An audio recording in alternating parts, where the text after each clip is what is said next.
What are some things that all humans across time have in common?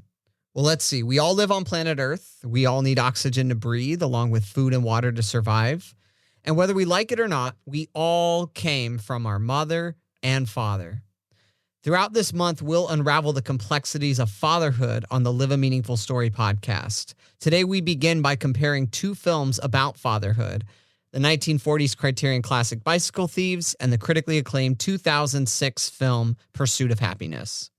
The striking similarities and stark contrast between these films enable us to reflect thoughtfully on the various discourses we have around fatherhood, whether it's in relation to our own fathers or the narratives that we who are fathers have about our roles. If you're ready to encounter stories about the common man finding meaning through parenting while navigating societal pressures to be a provider, then let's compare and contrast The Pursuit of Happyness with Bicycle Thieves and discover how we can strive to do our best. Welcome to the Live a Meaningful Story podcast, where we analyze stories and films that help us make sense of life. We are four friends with backgrounds in storytelling, filmmaking, teaching, and narrative therapy. Join us on our quest towards telling and living our stories more meaningfully. I'm Derek Hatch. My name is Nick Natat. Hello, everybody. I'm Joseph Wilson. I'm Jason Lynn. All right, it's the top of the month, guys. We are starting a new series on fatherhood for the month of June. Not only is it Father's Day, but my baby is actually due on Father's Day. So we'll see if my son comes that day. But That's God funny. yeah, God is funny. And that's also right next to my 10-year anniversary. So literally they're like just a couple days apart. That's wild. So this baby's going to come at a really significant My time. middle name, Logan. Yeah. I tried to get Logan for the name and I was shot down. Did you It really? doesn't Yeah. have a good meaning. It's got a pretty bad meaning. Yeah. Did you look it up? Yeah. Yeah. Not that one. And speaking of Logan, we will get to that towards the end of the month. But today we are going to talk about these two films here. Now, I want to start off with, so did you know what the last thing C.S. Lewis wrote before he died? Something about daddies. Something actually about happiness, Okay. about the pursuit of happiness. So this was his last thing before he died. And he was writing to this woman who basically was like, well, I want to leave my husband because I want to be happy. And it already kind of makes me think of something in Pursuit of Happyness. Yeah. But he talks about this right to happiness that a lot of us believe we have. And he has this quote where he says that, "For I believe that we depend for a very great deal of our happiness or misery on circumstances outside our control." So in other words, when we look for happiness in life, we're not looking for that in ourselves. There's something in us that's looking for it for something outside of ourselves. And the thing about that is that these are things that are outside of our control. And so when we think about these two films that we're going to talk about here, it's interesting to see this pursuit of happiness, right? To be honest, it reminds me of like Ecclesiastes and how it talks about like when you're going through life, there's going to be troubling times, there's going to be hard times, and, Right. and you're literally you feel like the world is against you, but at the end of it, it is a still praise to the Father. But Yeah. I guess in these movies, it's more like I don't know, because Bicycle, there was no happy ending in a sense. He still had no. There was. How was that? He had now what? There was. He didn't even get his bike back. Just What do you- wait. for what? Okay, I'm excited to hear what. Well, I think this There's is a great... reason. There's a reason this movie was considered the greatest movie ever at one point. It was voted the greatest Really? movie ever. Yes. I felt there's sad. a reason. To be honest, I did feel a bit of connection to the Dad and Bicycle Thieves because my bike was stolen. Really? So that's and that's what Mine I too. was thinking. Oh, wow. Yeah, Oh, wow. So I had a connection to it. Never. I was totally dancing it throughout the entire movie, Jason. Dang. Telling her about your bike. About your It was triggering. It was coming back. It was triggering. Here's the question: did you stoop to stealing another bike? No, No. never, because I have character.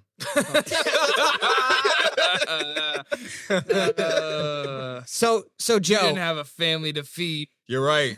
so this episode started with you picking Pursuit of Happyness. Yeah. So why did you pick that film? What was, when you heard the theme of fatherhood, what was it about that film that really sparked something in you? I would say like recently I was telling Jason and Nancy this, that when I watched it when it first came out, I was in a different place and different season, but now I Sure. can relate to, I guess, the son more in this, because I remember my dad, there was a period where my dad made a very, financially bad decision, which made us, in high school, we had to live with my grandmother. We had to go back to LA. There was like an hour commute back and forth that my mom and I had to take. And there was just that period where that's where my parents pretty much split apart. That was the step of that. So it's like watching it now, it's like, it's like I can kind of relate to that more, but I could also see like, what was my like dad going through during this time, and like what was his mentality during this time. And it's like, as an adult now, looking back and understanding how life is, it's like, I would like to know more about that and how he, processed the whole situation. Yeah.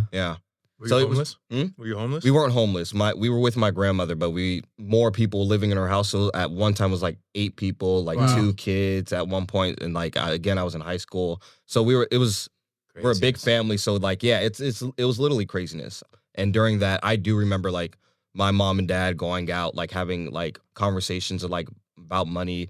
I understood the financial aspect in a way because I was old enough, but not the gravity of it now as an adult. So it's interesting because you've seen that movie multiple times, but now you're looking at it and it's bringing you back to something, right?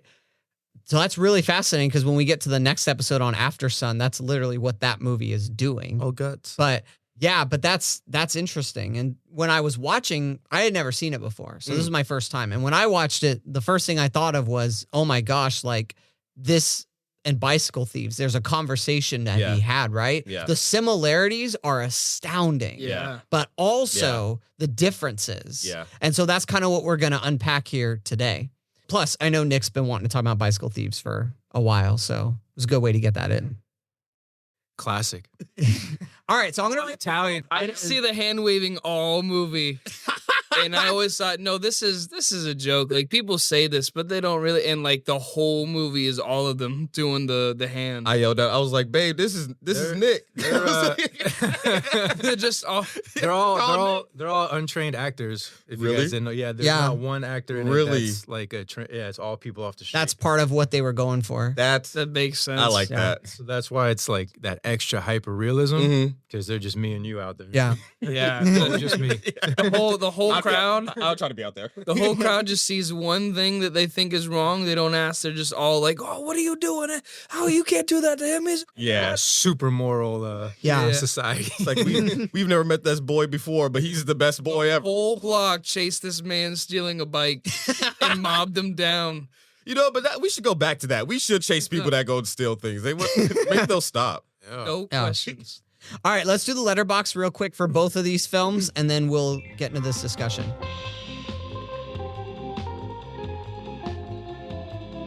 So, Bicycle Thieves, the prize picture they want to censor. Antonio, an unemployed man in the depressed post-World War II economy of Italy, at last finds a good job hanging up posters. The only requirement for which is that he must have his own bicycle. When Antonio's bicycle is stolen, he and his son are forced to walk the streets of Rome in search of it, or else face ruin. All right, and now this is Pursuit of Happyness on Letterboxd. A struggling salesman takes custody of his son as he's poised to begin a life-changing professional career. That's it. That's That's all it is. Shut up. That's hilarious. I don't even know what you said. It was Yeah, so I was short. like, wait. That's horrible. Letterboxd what it's gypped. about. Letterboxd gypped Pursuit of Happiness on this one. Who does the letterbox summaries? I don't know. See, I don't want to get to the system, my brothers. The system. We could talk about that in Pursuit of Happiness. So let's start by talking about some of these discourses around fatherhood that emerge in these 2 movies. So discourses and narrative practices, basically these recurring cultural narratives that pretty much everyone universally accepts as, quote, normative. So in other words, they're like these unspoken expectations of what your life is supposed to look like if you're in a particular role. So for example, if you're a father, what's the expectation, the normalizing gaze, as they call it, of what everybody just pretty much expects? And it's not necessarily all going to be a bad thing, right? Like, we want a dad and a husband who's like faithful to his wife, who's going to be present with his kids. So not all of these are necessarily bad things, but I want to talk about some of these because some of these discourses are very multi-storied in these films, you know?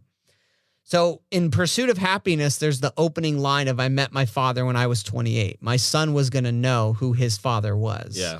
And so immediately right off the bat, you have this idea of a man who does not want to repeat the same story. Of his father's yes.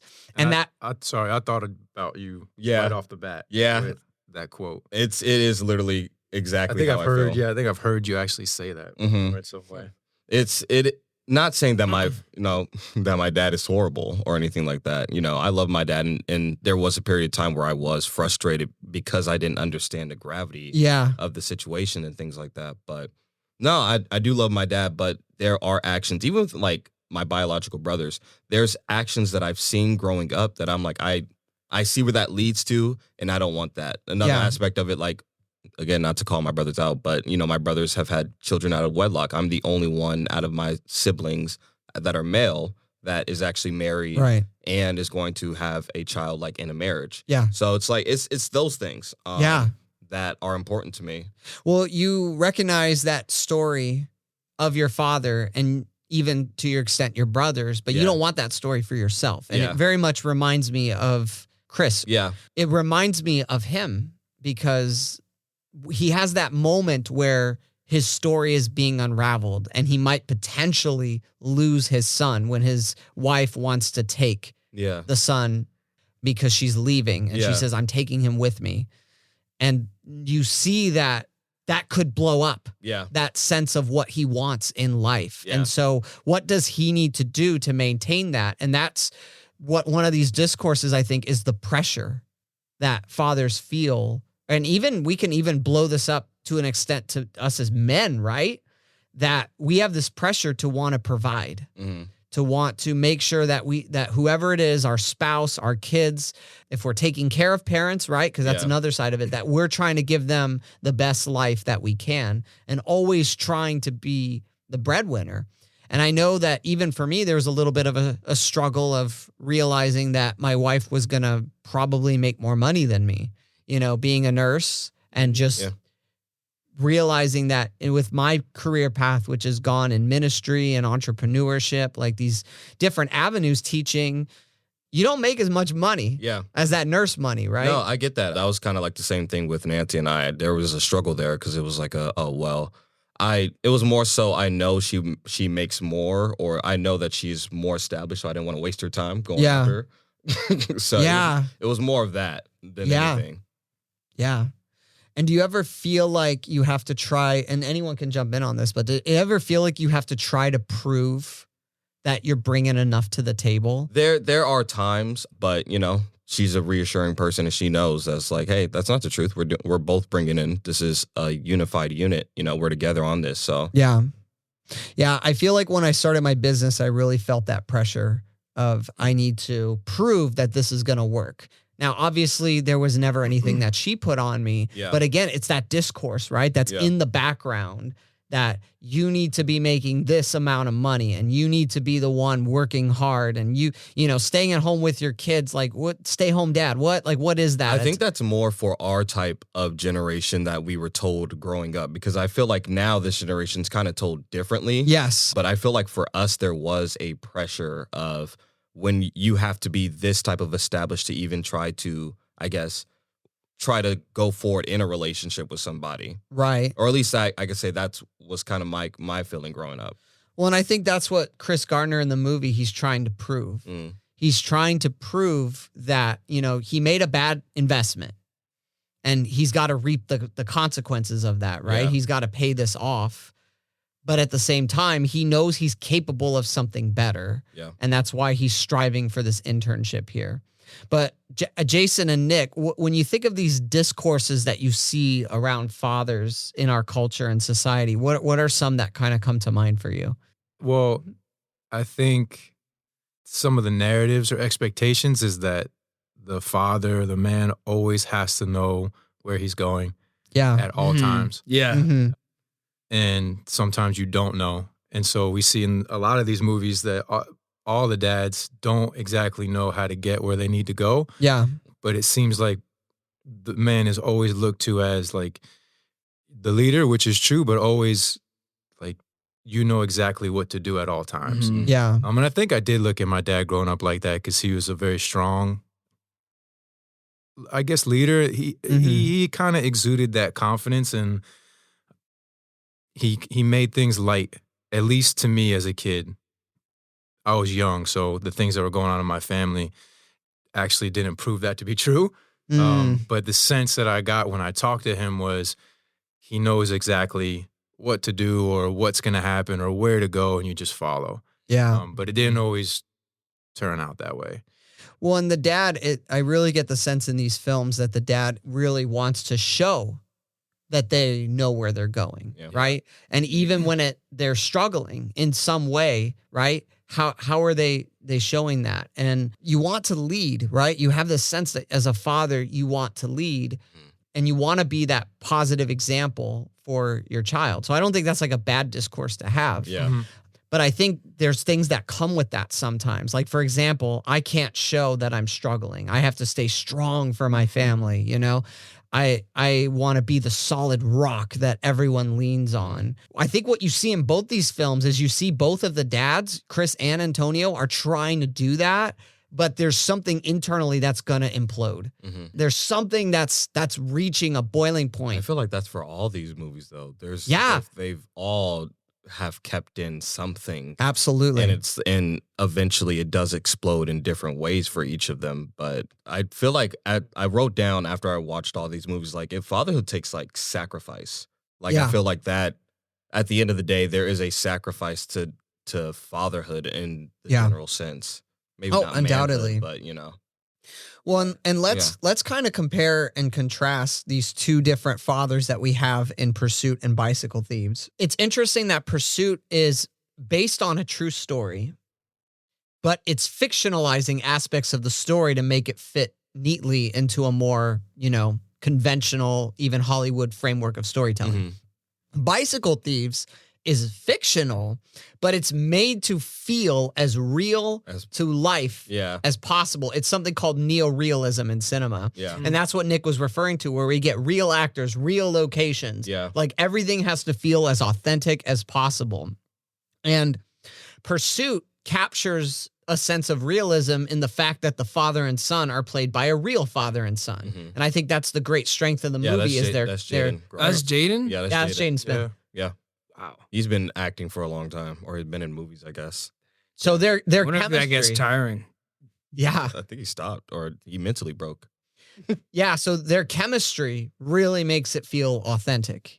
And in Bicycle Thieves, I think what makes it feel authentic is the fact that you have working class people in those roles, reacting in those ways to those situations. And so when you guys were watching these two films, what are some other similarities that you notice in terms of the screenplay, the overall story? What'd you guys see? Desperation. Yeah, how so? So as the situation gets more and more dire and the ability of the father to provide gets more and more threatened, or it seems like it's not going to happen, both Chris and Antonio, their desperation starts to lash out at their kids, at everyone around them. They're pushing, they're shoving to get ahead from everything else. It's like when you're drowning and you just grab onto whatever is ahead of you and you push it down away from you to get to the surface and to get air.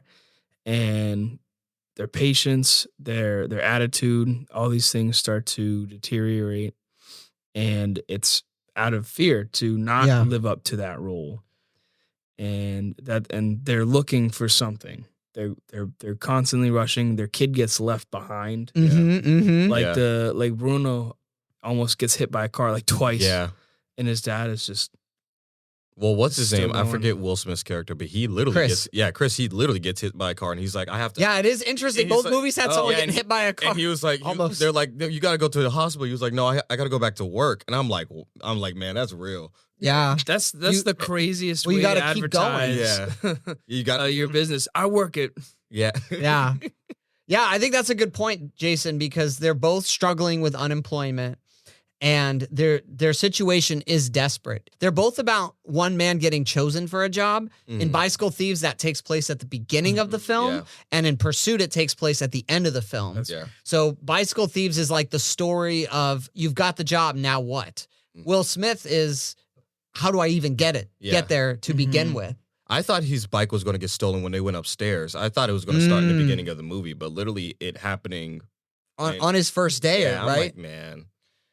Yeah, and it's funny.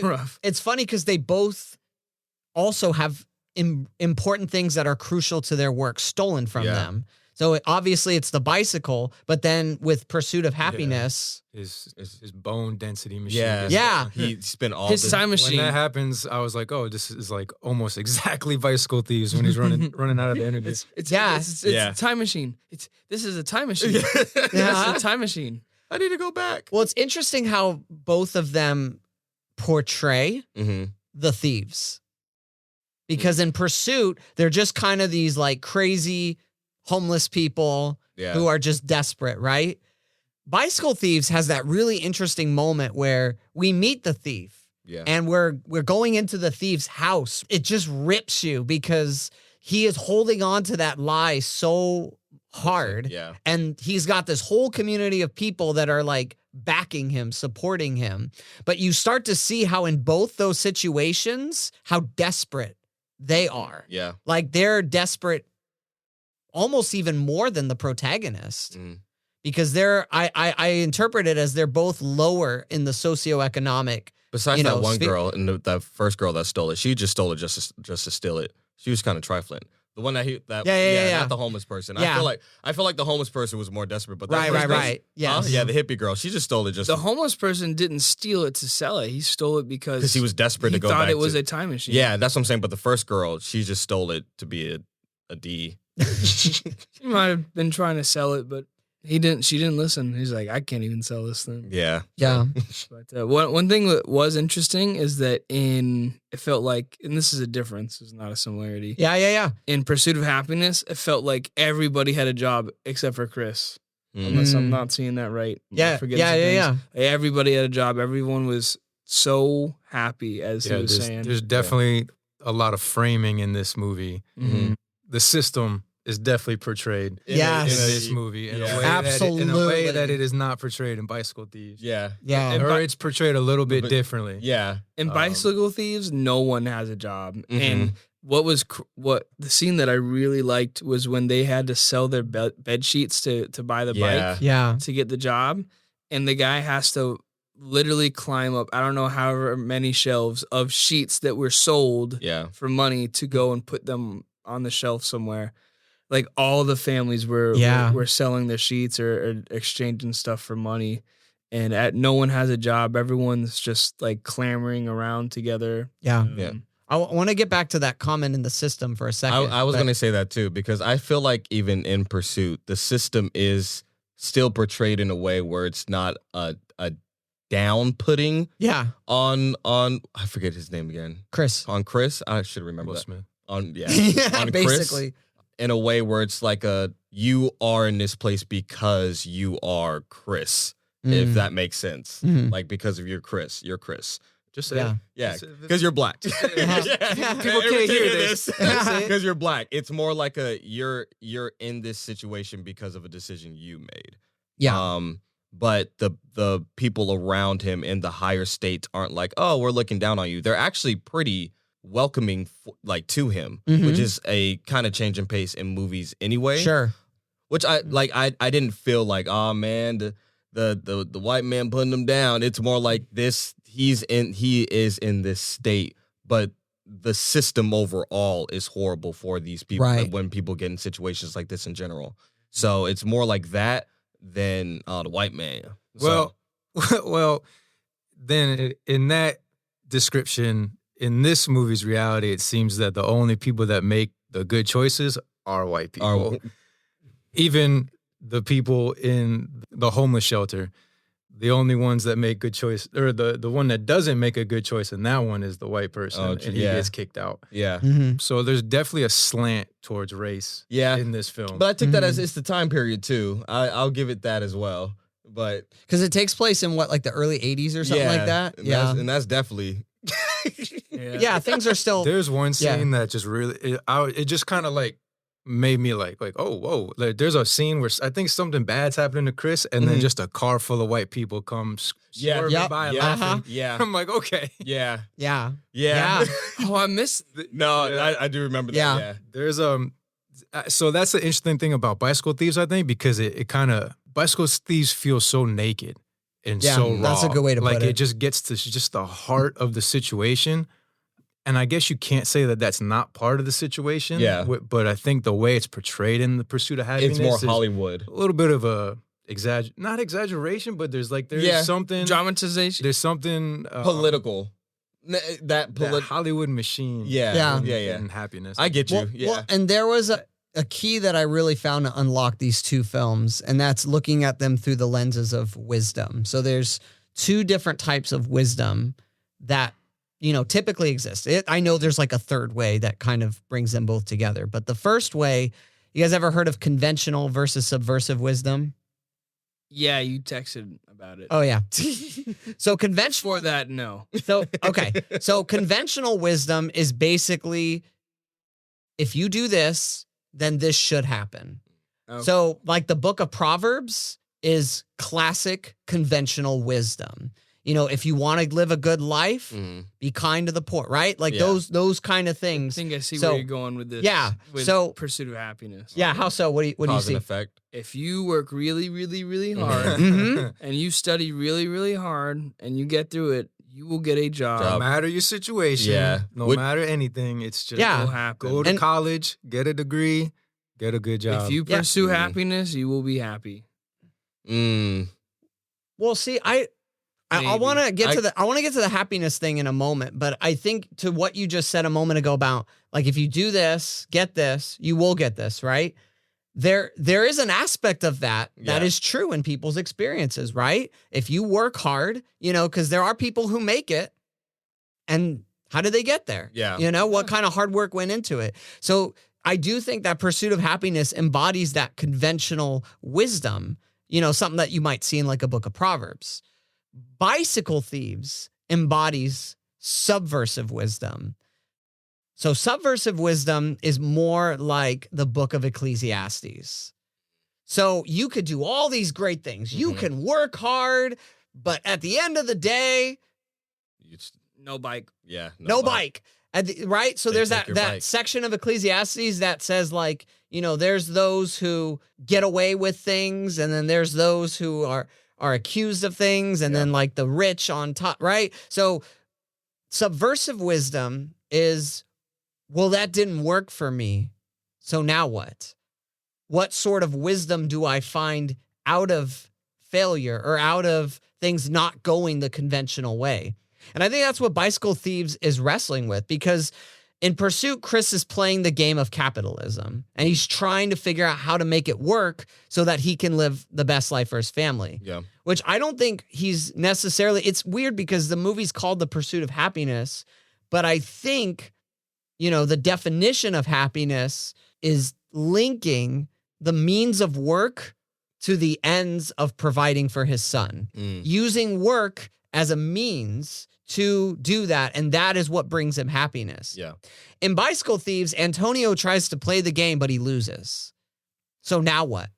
What does Antonio still have left now that he lost? I like the conventional wisdom and the subversive wisdom a lot. And especially comparing that to the book of Proverbs and Ecclesiastes. Because the conventional wisdom has wisdom. Yeah. And so that story with The Pursuit of Happyness, where he has to work his whole way to get the job to provide. Yeah.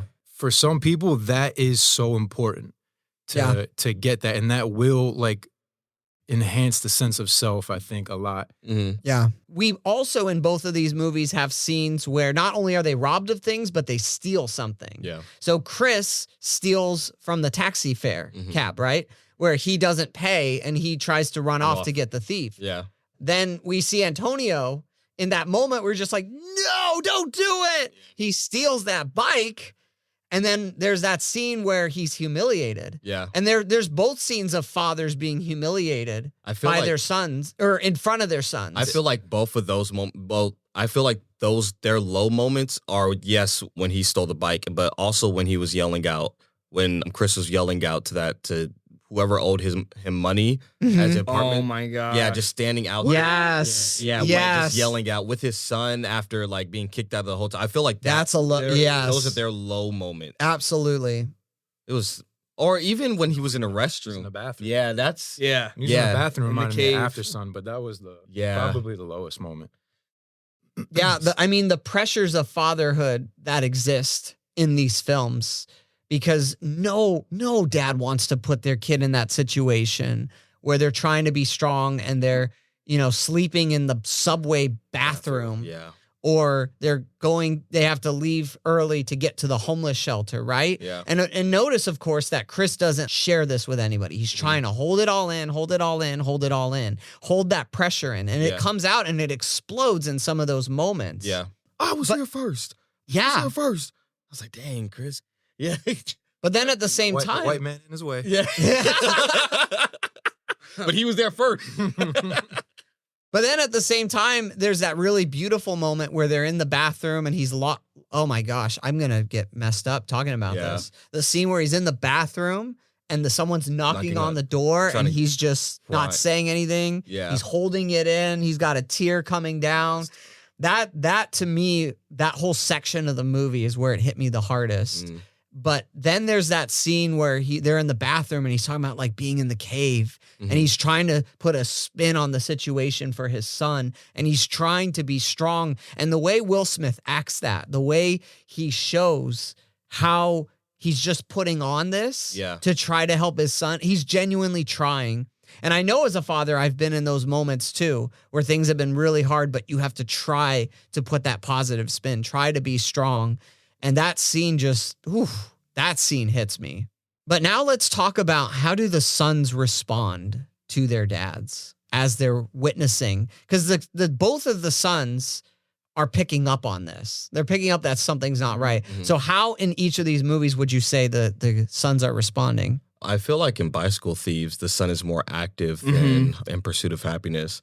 I feel like in Pursuit of Happyness, He's just getting dragged along. Yeah, he's just getting dragged along. This is the only movie that made me care about Captain America, by the way. His little toy was and he got left behind. I was like, oh. That does suck. Yeah. Yeah. I was like, oh, that actually made me feel bad. That's hard. But yeah, I feel like he's more of a plot device not a real character, just part of the story than the son in the actual Bicycle Thieves is. Right. You think, who's the plot device? In Pursuit of Happyness, Will's son. Christopher. Yeah, Christopher. Well, in Bicycle Thieves, so Nick, maybe you could talk a little bit more about this, but after he witnesses the humiliation of the father, because you said at the beginning that this is a happy movie. This is a Yes, please so explain to me how this is. I'd love to hear that. Oh, okay. In The Pursuit of Happyness, Jaden Smith, Will Smith's son, is kind of heavy-handed in how he responds to Will Smith because he's always affirming him. And he's just saying, you're great, or you're a good dad, father. Like it's very clear what's happening in that story. It's like, do you trust me? Yeah, but in Bicycle Thieves, it's so subtle. Yeah. It's very subtle. So I actually gave this movie to Derek for his birthday. Christmas, you gave it to me, yeah. When I found out that you were having a son. Yeah. And I gave him this movie because this is an important movie. It is. The more I think about it, it is. And this kind of bridges to After Sun a little bit too, but in the end, when the father is humiliated, the son sees it for the first time. So the son sees that his dad is no longer a hero, that his dad is no longer the one that knows the way all the time, that doesn't provide that safety. Yeah. Just he doesn't know where to go always. Yeah, your father can fail. Can't believe that he's stealing a bike.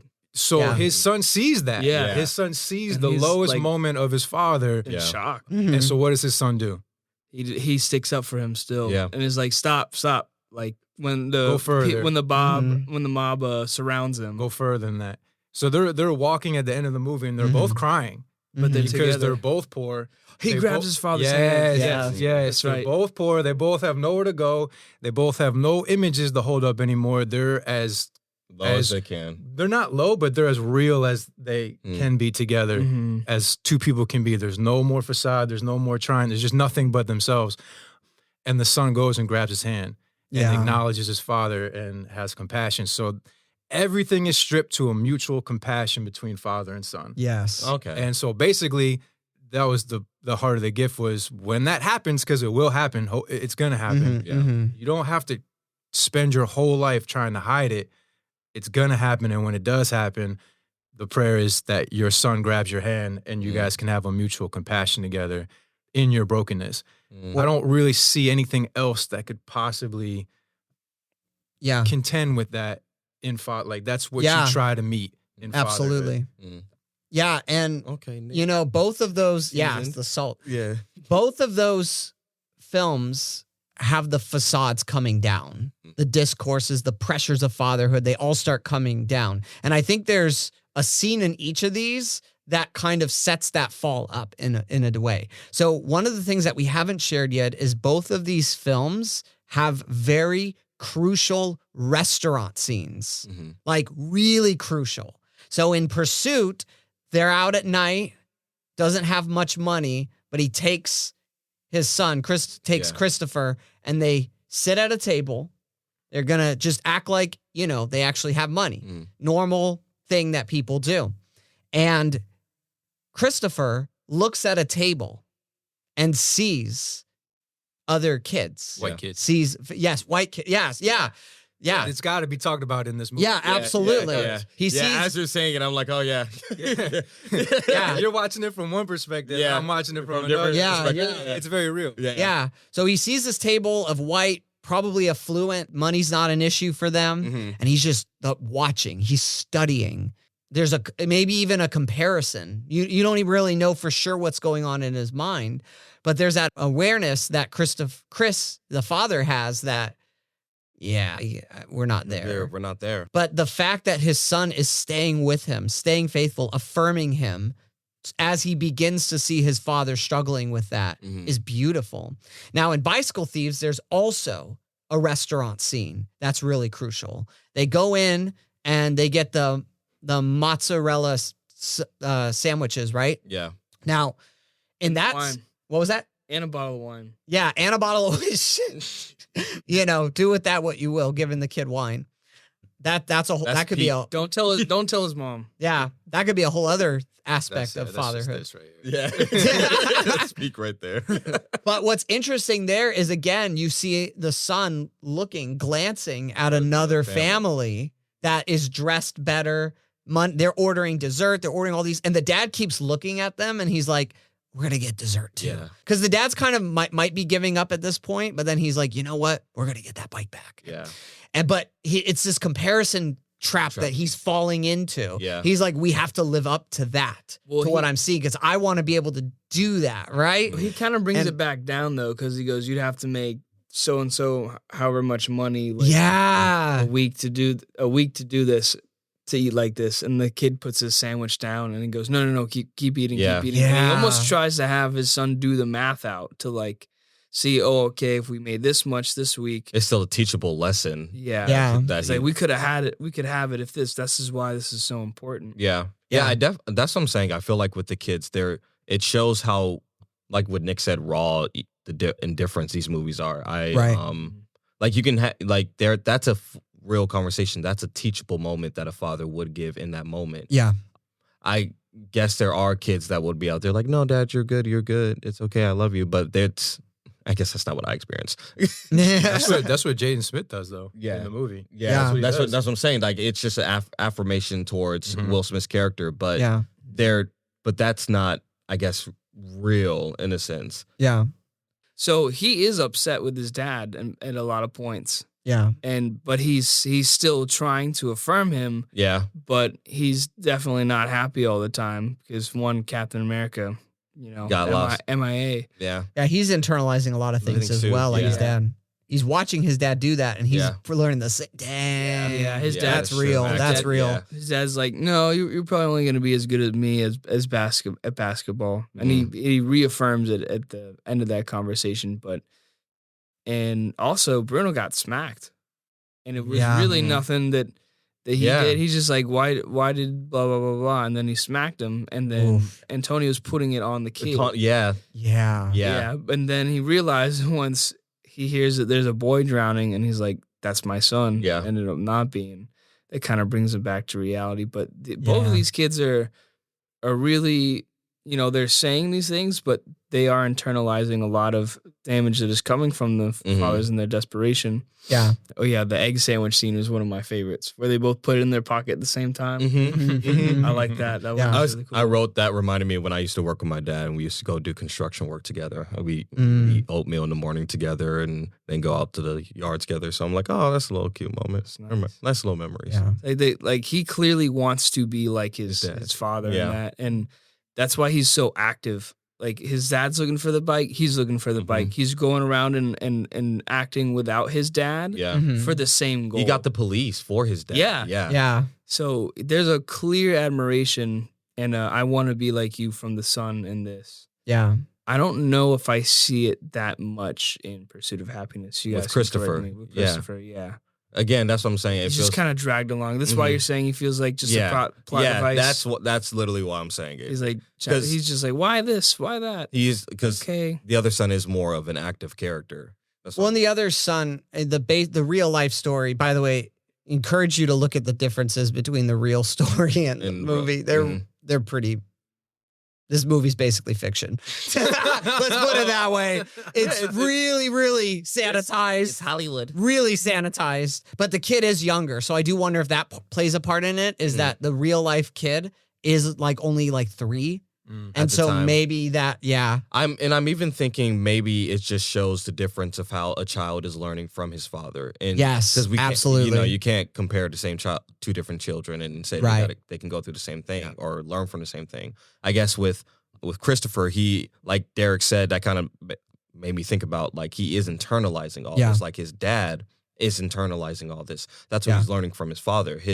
Antonio is learning how to be active because he sees his dad going out there and actually trying to find a bike. Right. So he's like, okay, well, let me go ahead and start doing that too, like you're saying, Jason. So I think they're just learning 2 different things from their father. So let's start to wrap this up. So going back to this idea of happiness.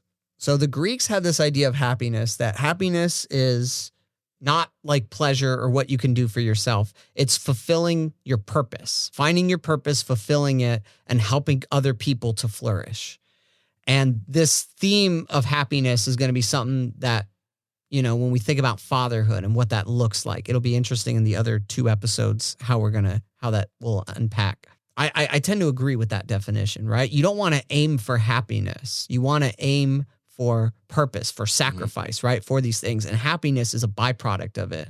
And I think, like, I agree with Nick that by the time you get to the end of Bicycle Thieves, it is a happy ending, because despite all the trials that his father has faced, Antonio has realized now what is most important. And he's not, you know, obviously there is a situation, the reality that he needs to get a bike, he needs to find a job, but you can't do these things at the expense of your relationship with your son. And that's really what that story ultimately reveals there. And it is even interesting, going back to conventional versus subversive wisdom here, just how that's portrayed in different ways. And I think the truth is we need both. You know, one example that we didn't share was about both of these movies had churches in them. The church played a role in the story in some way. In Pursuit, the church was benevolent. The church had its arms open to help, right? So there was, and there is truth to that. There are churches that do that. In Bicycle Thieves, the church is basically useless. The church does not give them the time of day for their situation, right? And I think that really helps us to think about, well, how are we, in the people that we encounter in our life, how are we helping people to flourish? Not just, again, for happiness' sake, but for meaning. So I'll end with this quote here from Viktor Frankl, who we've talked about a lot on this podcast, but he says here that, as we see, a human being is not one in pursuit of happiness, but rather in search of a reason to become happy. And I think that's ultimately at the heart of what these two stories are trying to show is not happiness in and of itself, but the reason. Why do we do what we do? And both of them, it's ultimately for their son. Any final thoughts? I do have one, and I wanted to kind of finish up this thought of the differences in race and how that's perceived. Mm-hmm. So in Pursuit of Happyness, bro, if you look at Chris, this dude is not doing all right. Yeah. Oh, yeah, I'm fine. This dude is always, his mind is somewhere else. And I'm pretty sure the characters in this can see that, but Jay doesn't press further. The other people don't press further into it and try to understand. Mm-hmm. And maybe they might not even assume there is a difference or is there anything to understand. They might just think, oh, Chris has got it. He's all right. Yeah.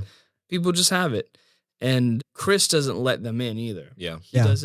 He doesn't stop the guy and say, hey, this is what's going on. I really cannot park your car right now. Yeah. Or, hey, I really need the $5. I can't spare you $5. Please ask someone else. Yeah. Because these people are late. It's not Chris's fault. So he doesn't try to bring them into understanding.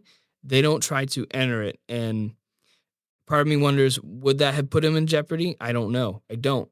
Mm-hmm. But I wonder if that's something, or I do think that's something we need to be doing in our lives more, is that if there is a cultural difference, if there is a racial difference, and it feels like one isn't being understood, or maybe there is more understanding to be had to from one side has to open the door. Mm-hmm. Yeah. And I think an attempt on both sides to open the door would be really good. Yeah, that's good. Well, if you're interested in learning more about these narratives and how they emerge in stories, not just in films, but in life as well, and you want to take your storytelling, your knowledge of it, your skills at it to the next level, then consider subscribing to our email list, because when you do, you will get a free bonus episode of this podcast called 5 Tips to Improve Your Storytelling. I share these 5 tips with my clients, and I'm giving you an exclusive look at them. And so all you have to do is sign up at the link, in our show notes, and that'll take you to our website, and you can sign up right there on the homepage and get that 5 tips to improve your storytelling, where you will be well on your way towards becoming a more effective and knowledgeable storyteller. And join us next week as we dive into a very, very painful look at fatherhood, that is, after son. And until then, take care. Thank you for listening to the Live a Meaningful Story podcast, produced by All Things Narrative. If you'd like to learn more about our coaching, workshops, events, please check out allthingsnarrative.com. You can also follow us on Instagram, Facebook, and YouTube at All Things Narrative. If you enjoyed this episode, please consider subscribing and leaving us a 5-star review on Apple Podcasts, and tune in next time as we continue exploring the stories we love and the stories we live. Take care.